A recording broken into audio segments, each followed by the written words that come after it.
आज हम बात कर रहे हैं इकाई 1 जीव जगत में विविधता। यहाँ पर हम एनसीईआरटी लाइन टू लाइन पढ़ेंगे। मेन मोटिव यही है कि आपका NCERT line to line cover हो जाए और मिनिमम टाइम में आपका रिवीजन हो जाए। ठीक है, तो बिना किसी देरी के चैप्टर को स्टार्ट करते हैं। इकाई 1 जीव जगत में विविधता। जीव विज्ञान सभी प्रकार के जीवन रचना एवं जैव प्रक्रमों का विज्ञान है। जीव जगत कौतूहल जैव विविधताओं से भरपूर है।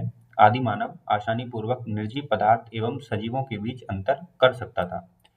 आदि मानव ने कुछ एक निर्जीव पदार्थों जैसे वायु, आग, समुद्र आदि तथा कुछ सजीव प्राणियों एवं पौधों में भेद किया था। इन सभी प्रकार के जीवित एवं जीवहीन स्वरूप में उन्होंने जो सर्व सामान्य विशिष्टताएं पाई, वे उनके द्वारा भय या दूर भागने के भाव पर आधारित थी। सजीवों का वर्णन, जिसमें मानव भी शामिल है, मानव इतिहास में काफी बाद में प्रारंभ हुआ। जो समाज जीव विज्ञान की दृष्टि से मानव उद्भव विज्ञान में संलग्न थे, वे जैव वैज्ञानिक ज्ञान में सीमित प्रगति दर्ज कर सके। जीव स्वरूप के वर्गीकीय विज्ञान एवं स्मारकीय विवरण ने विस्तृत पहचान प्रणाली, नाम पद्धति तथा वर्गीकरण पद्धति की आवश्यकता प्रदान की है। इस प्रकार के अध्ययनों का सबसे बड़ा प्रचक्रण सजीवों द्वारा ऊर्ध्वाधर एवं क्षैतिज दोनों ही समानताओं में भागीदारी को मान्यता देना था। वर्तमान के सभी जीवों के परस्पर संबंध और साथ ही पृथ्वी पर आदिकाल वाले सभी जीवों के साथ उनके संवादों का रहस्य उद्घाटन मानवीय अहंकार और जीव विविधता के संरक्षण के लिए सांस्कृतिक आंदोलनों के कारण थे। इसी इकाई के अनुगामी अध्यायों में आप वर्गीकरण परिप्रेक्ष्य, वैज्ञानिक प्राणियों एवं पादपों के वर्गीकरण सहित वर्णन के बारे में पढ़ेंगे। अर्नेस्ट मेयर का जन्म 5 जुलाई 1904 में कैप्टन, जर्मनी में हुआ था। आप हार्वर्ड विश्वविद्यालय के विकासपरक जीव वैज्ञानिक थे, जिन्हें 20वीं सदी का डार्विन कहा जाता है। आप अब तक के 100 महान वैज्ञानिकों में से एक थे। मेयर ने सन 1953 में हार्वर्ड विश्वविद्यालय की कला एवं विज्ञान संकाय में नौकरी प्राप्त की और 1975 में Alexander आगासी professor of zoology emeritus की पदवी के साथ अवकाश प्राप्त किया। आपने 80 सालों के कार्य में 80 सालों के कार्य जीवन में आपका पक्षी विज्ञान, वनस्पति विज्ञान, प्राणी भूगोल विकास, वर्गीकी तथा जीव विज्ञान के इतिहास के दर्शन आदि पर अनुसंधान केंद्रित रहा। आपने लगभग अकेले ही विकासीय जीव विज्ञान के केंद्रीय प्रश्न जाति विविधता की उत्पत्ति को खड़ा किया, जो क्या सच है। इसके साथ ही आपने हाल ही में स्वीकृत जीव वैज्ञानिक जाति वर्गीकी की परिभाषा की अगुवाई की। मेयर को 3 पुरस्कार दिए गए, जिन्हें व्यापक तौर पर जीव विज्ञान के तीनों ताजों की संज्ञा दी जाती है। 1983 में बॉल्जन प्राइज, 1998 में जीव विज्ञान के लिए इंटरनेशनल प्राइज और 1999 में क्राफोर्ड प्राइज। मेयर ने 100 वर्ष की आयु में 2004 को स्वर्गवासी हुए। अध्याय 1 जीव जगत। जीव जगत कैसा निराला है। जीवों के विस्तृत प्रकारों की संख्या विस्मयकारी है।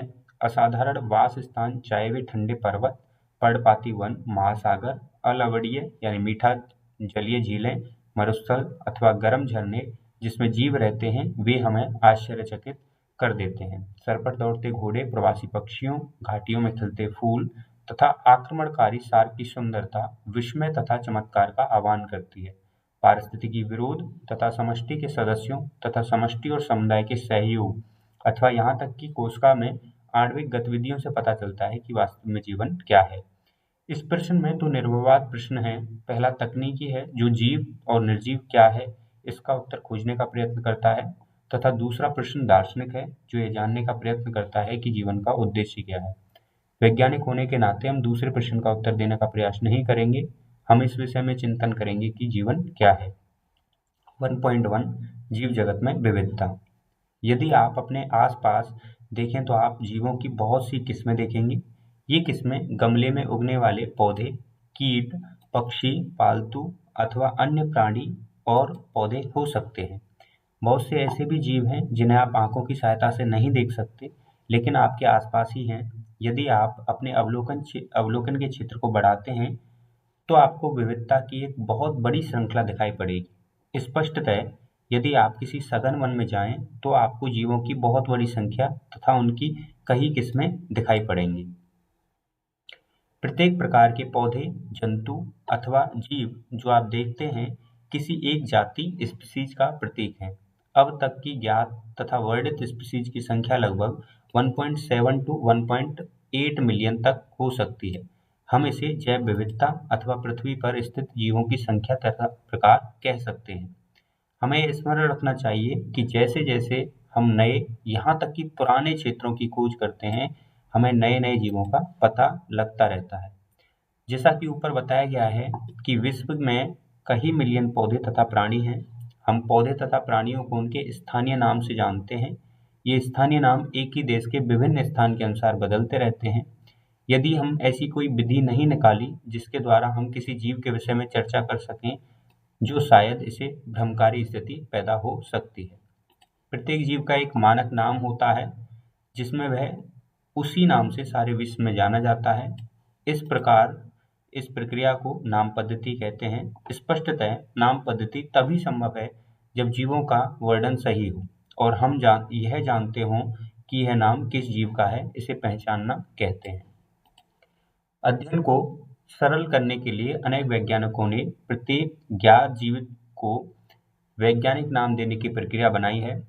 इस प्रक्रिया को विश्व में सभी जीव वैज्ञानिकों ने स्वीकार किया है। पौधों के लिए वैज्ञानिक नाम का आधार सर्वमान्य नियम तथा कसौटी है, जिसको international code of botanical nomenclature (ICBN) में दिया गया है। आप पूछ सकते हैं कि प्राणियों का नामकरण कैसे किया जाता है। प्राणी वर्गीकीविदों ने international code of zoological nomenclature यानी कि ICZN बनाया है। वैज्ञानिक नाम की यह गारंटी है कि प्रत्येक जीव का एक ही नाम रहे। किसी भी जीव के वर्णन से विश्व में किसी भी भाग में लोग एक ही नाम बता सकें। वे यह भी सुनिश्चित करते हैं कि एक ही नाम किसी दूसरे ज्ञात जीव का ना हो। जीव विज्ञानी ज्ञात जीवों के वैज्ञानिक नाम देने के लिए सर्वमान्य मान्य नियमों का पालन करते हैं। प्रत्येक नाम के दो घटक होते हैं, वंशनाम तथा जाति संकेत पद। इस प्रणाली को जिसमें दो नाम के दो घटक होते हैं उसे नाम पद्धति कहते हैं। इस नामकरण प्रणाली को कैरोलस लिनियस ने सुझाया था। इसका उपयोग सारे विश्व के जीव विज्ञानी करते हैं। दो शब्दों वाली नामकरण प्रणाली बहुत सुविधाजनक है। आओ आपको आम के उदाहरण द्वारा वैज्ञानिक नाम देने की विधि को समझाएं। आम का वैज्ञानिक नाम मैंजीफेरा इंडिका है। तब आप देख सकते हैं कि यह नाम कैसे द्विपद है। इस नाम में मैंजीफेरा वंशनाम है, जबकि इंडिका एक विशिष्ट स्पीशीज अथवा जाति संकेत पद है। नाम पद्धति के अन्य सार्वजनिक नियम निम्नलिखित हैं। जैविक नाम प्राय लैटिन भाषा में होते हैं और तिरछे अक्षरों में लिखे जाते हैं। इनका उद्भव चाहे कहीं से भी हुआ हो, इन्हें लैटिनीकरण अथवा लैटिन भाषा के व्युत्पन्न समझा जाता है। जैविक नाम में पहला शब्द वंशनाम होता है, जबकि दूसरा शब्द जाति संकेत पद होता है। जैविक नाम को जब हाथ से लिखते हैं तब दोनों शब्दों को अलग-अलग रेखांकित अथवा छपाई में तिरछा लिखा जाना चाहिए। ये रेखांकन उनके लैटिन उद्भव को दिखाता है। पहला अक्षर जो वंश के नाम को बताता है वह बड़े अक्षरों में होना चाहिए, जबकि जाति संकेत पद में छोटा अक्षर होना चाहिए। मैंजीफेरा इंडिका के उदाहरण से इसकी व्याख्या कर सकते हैं। जाति संकेत पद के बाद अर्थात जैविक नाम के अंत में लेखक का नाम लिखते हैं और इसे संक्षेप में लिखा जाता है। उदाहरण है मैंजीफेरा इंडिका लिन। इसका अर्थ है सबसे पहले स्पीशीज का वर्णन लिनियस ने किया था। यद्यपि सभी जीवों का अध्ययन करना लगभग असंभव है, इसलिए ऐसी युक्ति बनाने की आवश्यकता है जो इसे संभव कर सके। इस प्रक्रिया को वर्गीकरण कहते हैं। वर्गीकरण वह प्रक्रिया है जिसमें कुछ सरलता से दृश्य गुणों के आधार पर सुविधाजनक वर्ग में वर्गीकृत किया जा सके। उदाहरण के लिए हम पौधे तथा प्राणियों और कुत्ता, बिल्ली अथवा कीट को सरलता से पहचान लेते हैं। जैसे ही हम इन शब्दों का प्रयोग करते हैं, उसी समय हमारे मस्तिष्क में इन जीवों के कुछ ऐसे गुण आ जाते हैं जिससे उनका उस वर्ग से संबंध होता है। आप कुत्ते के विषय में सोचते हो तो मस्तिष्क में क्या प्रतिबिंब बनता है? स्पष्टतः आप कुत्ते को ही देखेंगे, ना कि बिल्ली को। अब यदि एल्सेशियन के विषय में सोचें तो हमें पता लगता है कि हम किसके विषय में चर्चा कर रहे हैं। इसी प्रकार मान लो हमें स्तनधारी कहना है तो आप ऐसे जंतु के विषय में सोचोगे जिसके बाह्य कान और शरीर पर बाल होते हैं। इसी प्रकार पौधे में यदि हम गेहूं के विषय में चर्चा कर रहे हैं तो हमारे मस्तिष्क में गेहूं का पौधा आ जाएगा। इसलिए ये सभी कुत्ता, बिल्ली, स्तनधारी, गेहूं, चावल, पौधे, जंतु आदि सुविधाजनक वर्ग हैं, जिनका उपयोग हम पढ़ने में करते हैं। इन वर्गों को वैज्ञानिक शब्दावली टैक्सा है। यहाँ आपको स्वीकार करना चाहिए कि टैक्सा विभिन्न स्तर पर सही वर्गों को बताता है। पौधे भी एक टैक्सा हैं, गेहूं भी एक टैक्सा है, इसी प्रकार जंतु, स्तनधारी, कुत्ता, ये सभी टैक्सा हैं। लेकिन क्या आप यह जानते हैं कि कुत्ता एक स्तनधारी है और स्तनधारी प्राणी है। इसलिए प्राणी, स्तनधारी, कुत्ता विभिन्न स्तरों पर टैक्सा को बताते हैं। इसलिए गुणों के आधार पर सभी जीवों को विभिन्न टैक्सा में वर्गीकृत कर सकते हैं। गुण जैसे प्रकार, रचना, कोशिका की रचना, विकासीय प्रक्रम तथा जीव के पारिस्थितिकीय सूचनाएं आवश्यक हैं, और ये आधुनिक वर्गीकरण अध्ययन के आधार हैं। इसलिए विशेषीकरण, पहचान, अभिज्ञान, वर्गीकरण तथा नाम पद्धति आदि ऐसे प्रक्रम प्रणाली हैं जो वर्गीकरण के आधार हैं। वर्गीकी कोई नई नहीं है। मानव सदैव विभिन्न प्रकार के जीवों के विषय में अधिकाधिक जानने का प्रयत्न करता रहा है, विशेष रूप से उनके विषय में जो उनके लिए अधिक उपयोगी थे। आदि मानव को अपनी मूलभूत आवश्यकताओं जैसे भोजन, कपड़े तथा आश्रय के लिए नए नए स्रोत खोजने पड़े थे। इसलिए विभिन्न जीवों के वर्गीकरण का आधार उपयोग पर आधारित था। काफी समय से मानव विभिन्न प्रकार के जीवों के विषय में जानने और उनकी विविधता सहित उनके संबंध में रुचि लेता रहा है। अध्ययन की इस शाखा को वर्गीकरण पद्धति सिस्टेमैटिक्स कहते हैं। सिस्टेमैटिक शब्द लैटिन शब्द सिस्टेमा से आया है, जिसका अर्थ है जीवों की नियमित व्यवस्था। लीनियस ने अपने पब्लिकेशन का टाइटल सिस्टेमा नेचर रखा। वर्गीकरण पद्धति में पहचान, नाम पद्धति तथा वर्गीकरण को शामिल करके इस क्षेत्र को भी बढ़ा दिया गया है। वर्गीकरण पद्धति में जीवों के विकासीय संबंध का भी ध्यान रखा गया है। 1.2 वर्गीकी संवर्ग। वर्गीकरण एकल सोपान प्रक्रम नहीं है, बल्कि इसमें पदानुक्रम सोपान होते हैं, जिसमें प्रत्येक सोपान पद अथवा वर्ग को प्रदर्शित करता है। चूंकि संवर्ग समस्त वर्गीकी व्यवस्था है, इसलिए इसे वर्गीकी संवर्ग कहते हैं, और तभी सारे वर्गीकी संवर्ग मिलकर वर्गीकी पदानुक्रम बनाते हैं। प्रत्येक संवर्ग वर्गीकरण की एक इकाई को प्रदर्शित करता है। वास्तव में यह एक पद को दिखाता है और इसे प्रकार, वर्गक या टैक्सोन कहते हैं। वर्गीकी संवर्ग तथा पदानुक्रम का वर्णन एक उदाहरण द्वारा कर सकते हैं। कीट जीवों के एक वर्ग को दिखाता है जिसमें एक समान गुण जैसे 3 जोड़ी संधिपाद या टांगें होती हैं। इसका अर्थ है कि कीट स्वीकार्य सुस्पष्ट जीव हैं, जिनका वर्णन किया जा सकता है, इसलिए इसे एक पद अथवा संवर्ग का दर्जा दिया गया है। क्या आप ऐसे किसी जीवों के अन्य वर्ग का नाम बता सकते हैं? स्मरण रहे कि वर्ग संवर्ग को दिखाता है। प्रत्येक पद अथवा वर्गक वास्तव में वर्गीकरण की एक इकाई को बताता है। ये वर्गीकीय वर्ग सुस्पष्ट जैविक हैं, न कि केवल आकारीय समूहन। सभी ज्ञात जीवों के वर्गीकीय अध्ययन से सामान्य संवर्ग जैसे किंगडम, फाइलम अथवा भाग पौधे के लिए, वर्ग, गण, कुल, वंश, जाति का विकास हुआ। पौधे तथा प्राणियों दोनों में स्पीशीज सबसे निचले संवर्ग में आती है। आप यह प्रश्न पूछ सकते हैं कि किसी जीव को विभिन्न संवर्ग में कैसे रखते हैं। इसके लिए मूलभूत आवश्यकता व्यष्टि अथवा उसके वर्ग के गुणों का ज्ञान होना है। यह समान प्रकार के जीवों तथा अन्य प्रकार के जीवों में समानता तथा विभिन्नता को पहचानने में सहायता करता है। 1.2.1 स्पीशीज जाति। वर्गीकीय अध्ययन में जीवों के वर्ग जिसमें मौलिक समानताएं होती हैं उसे स्पीशीज कहते हैं। हम किसी भी स्पीशीज को उसके समीपस्थ संबंधित स्पीशीज से उसके आकारीय भिन्नता के आधार पर एक दूसरे से अलग कर सकते हैं। हम इसके लिए मैंजिफेरा इंडिका यानी कि आम, सोलेनम ट्यूबरोसम यानी आलू तथा पैंथेरा लियो शेर के उदाहरण लेते हैं।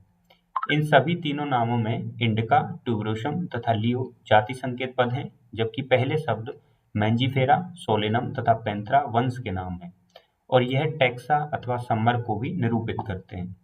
प्रत्येक वंश में एक अथवा एक से अधिक जाति संकेत पद हो सकते हैं जो विभिन्न जीवों जिनमें आकार के गुण समान हों को दिखाते हैं। उदाहरणार्थ पैंथरा में एक अन्य जाति संकेत पद है जिसे टिग्रिस कहते हैं। सोलेनम वंश में नाइग्रम, मेलांजना भी आते हैं। मानव की जाति सेपियंस है जो होमो वंश में आता है, इसलिए मानव का वैज्ञानिक नाम होमो सेपियंस है। 1.2.2 वंश जीनस। वंश में संबंधित स्पीशीज का एक वर्ग आता है जिसमें स्पीशीज के गुण अन्य वंश में स्थित स्पीशीज की तुलना में समान होते हैं। हम ये कह सकते हैं कि वंश समीपस्थ संबंधित स्पीशीज का एक समूह है। उदाहरणार्थ आलू, टमाटर तथा बैंगन, ये दोनों अलग अलग, यहाँ पर आलू नहीं है, ठीक है। उदाहरणार्थ टमाटर तथा बैंगन, ये दोनों अलग अलग स्पीशीज हैं, लेकिन ये सभी सोलेनम वंश में आती हैं। शेर, पैंथरा लियो, चीता, पैंथरा पारडस तथा पैंथरा टिग्रिस, जिसमें बहुत से गुण हैं, वे सभी पैंथरा वंश में आते हैं। यह वंश दूसरे वंश फेलिस, जिसमें बिल्ली आती है, से भिन्न है। 1.2.3 कुल। अगला संवर्ग कुल है जिसमें संबंधित वंश आते हैं। वंश स्पीशीज की तुलना में कम समानता प्रदर्शित करते हैं। कुल के वर्गीकरण का आधार पौधों के कायिक तथा जन्य गुण हैं। उदाहरणार्थ पौधे में 3 विभिन्न वंश सोलेनम, पिटूनिया तथा धतूरा को सोलेनेसी कुल में रखते हैं, जबकि प्राणी वंश पैंथरा, जिसमें शेर, बाघ, चीता आते हैं, को फेलिस, बिल्ली के साथ फेलिडी कुल में रखे जाते हैं। इसी प्रकार यदि आप बिल्ली तथा कुत्ते के लक्षण को देखो तो आपको दोनों में कुछ समानताएं तथा कुछ विभिन्नताएं दिखाई पड़ेंगी। उन्हें क्रम से 2 विभिन्न कुलों कैनिडी तथा फेलिडी में रखा जाता है। 1.2.4 गढ़ ऑर्डर। आपने पहले देखा कि संवर्ग जैसे स्पीशीज, वंश तथा कुल समान तीनों लक्षणों पर आधारित हैं। प्राय गढ़ तथा अन्य उच्चतर वर्गीय संवर्ग की पहचान तथा लक्षणों के समूहन के आधार पर करते हैं। गढ़ में उच्चतर वर्ग होने के कारण कुलों के समूह होते हैं जिनके कुछ लक्षण एक समान होते हैं। इनमें एक जैसे लक्षण कुल में शामिल विभिन्न वंश की अपेक्षा कम होते हैं। पादप कुल जैसे कॉन्वोल्वुलेसी, सोलेनेसी को पॉलीसोनियल्स गढ़ में रखा गया है। इसका मुख्य आधार पुष्पी लक्षण है, जबकि प्राणी कार्निवोरा गढ़ में फेलिडी तथा कैनिडी कुलों को रखा गया है। 1.2.5 क्लास वर्ग। इस संवर्ग में संबंधित गढ़ आते हैं। उदाहरणार्थ प्राइमेटा गढ़, जिसमें बंदर, गोरिल्ला तथा गिब्बोन आते हैं, और कार्निवोरा गढ़, जिसमें बाघ, बिल्ली तथा कुत्ता आते हैं, को मैमेलिया वर्ग में रखा गया है। इसके अतिरिक्त मैमेलिया वर्ग में अन्य गढ़ भी आते हैं। 1.2.6 संघ फाइलम वर्ग, जिसमें जंतु जैसे मछली, उभयचर, सरीसृप, पक्षी तथा स्तनधारी आते हैं, अगले उच्चतर संवर्ग, जिसे संघ कहते हैं, का निर्माण करते हैं। इन सभी को एक समान गुणों जैसे पृष्ठरज्जु, नोटोकॉर्ड तथा पृष्ठीय खोखला तंत्र के होने के आधार पर कॉर्डेटा संघ में रखा गया है। पौधे में इन वर्गों, जिसमें कुछ ही एक समान लक्षण होते हैं, को उच्चतर संवर्ग भाग या डिवीजन में रखा गया है। 1.2.7 जगत किंगडम। जंतु के वर्गीकी तंत्र में विभिन्न संघों के सभी प्राणियों को उच्चतर संवर्ग जगत में रखा गया है, जबकि पादप जगत के विभिन्न भाग डिवीजन के सभी पौधों को रखा गया है।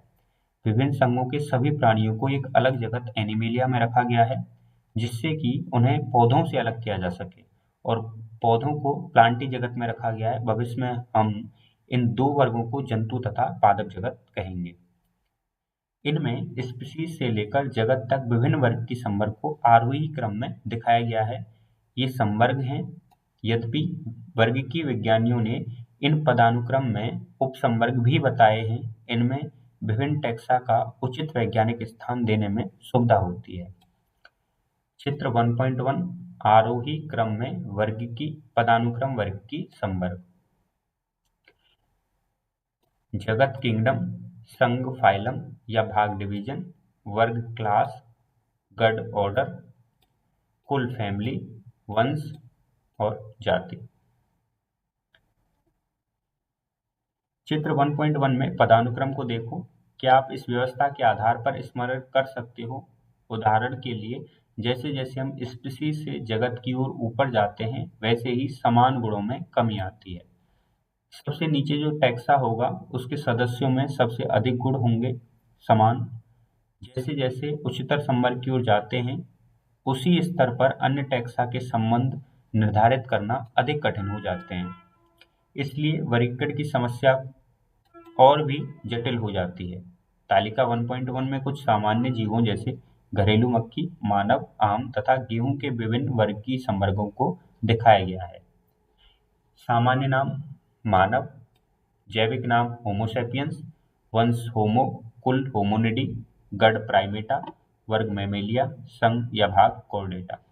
घरेलू मक्खी Musca domestica, Musca, Muscidae, Diptera, Insecta and Arthropoda. आम Mangifera indica, Mangifera, Anacardiaceae Sapindales, Dicotyledonae, Angiosperm. गेहूं Triticum aestivum, Triticum Poaceae, Poales, Monocotyledonae, Angiosperm. सारांश, जीव जगत में प्रचुर मात्रा में विविधताएं दिखाई पड़ती हैं। असंख्य पादप तथा प्राणियों की पहचान तथा उनका वर्णन किया गया है, परंतु अब भी इनकी बहुत बड़ी संख्या अज्ञात है। जीवों के एक विशाल परिसर को आकार, रंग, आवाज, शरीर क्रियात्मक तथा आकार के लक्षणों के कारण हमें जीवों के व्याख्या करने के लिए बाधित होना पड़ता है। जीवों की विविधता तथा इनकी किस्मों के अध्ययन को सुसाध्य एवं सरल बनाने के लिए जीव विज्ञानियों ने कुछ नियमों तथा सिद्धांतों का प्रतिपादन किया, जिससे जीवों की पहचान, उनकी नाम पद्धति तथा वर्गीकरण संभव हो सके। ज्ञान की शाखा को वर्गीकी नाम दिया गया। पादप तथा प्राणियों की विभिन्न स्पीशीज का वर्गीय अध्ययन कृषि, वानिकी और हमारे जैविक संसाधन में विभिन्नता के सामान्य ज्ञान में लाभदायक सिद्ध हुए। वर्गीकी के मूलभूत आधार जैसे जीवों की पहचान, उनका नामकरण तथा वर्गीकरण विश्वव्यापी रूप से अंतरराष्ट्रीय कोड के अंतर्गत विकसित किया गया है। समरूपता तथा विभिन्नताओं को आधार मानकर प्रत्येक जीवों को पहचाना गया है तथा उसे द्विपद नाम दिया गया है। सही वैज्ञानिक तंत्र के अनुसार द्विपद नाम पद्धति जीव वैज्ञानिक नाम जो दो शब्दों से मिलकर बना है दिया जा सकता है। जीव वर्गीकरण तंत्र में अपने स्थान को प्रदर्शित करता है। बहुत से वर्ग पद होते हैं जिन्हें प्राय वर्गीय संवर्ग अथवा टैक्सा कहते हैं। यह सभी वर्ग वर्गीय पदानुक्रम बनाते हैं। तो यहाँ पर अपना टाइम हो रहा है 12:53, यानी कि लगभग 23 मिनट में हमने ये चैप्टर खत्म कर लिया था। ठीक है, होप सो आपको समझ आया होगा। ठीक है, इसी के साथ इस चैप्टर को एंड करते हैं। एंड इसके बाद हम अपनी प्लेलिस्ट को हम चेक कर सकते हैं, जिसमें हम आगे जितने भी चैप्टर्स हैं उनको कंटिन्यू हम अपलोड कर रहे हैं। ठीक है, और करते रहेंगे। ठीक है, और अगर आप चैनल पर नए हैं, आपको अगर बेनिफिशियल लगा है, टाइम सेविंग है, आपका रिवीजन जल्दी हुआ है, तो ऑब्वियसली चैनल को सब्सक्राइब जरूर कर दीजिएगा। Thank you so much.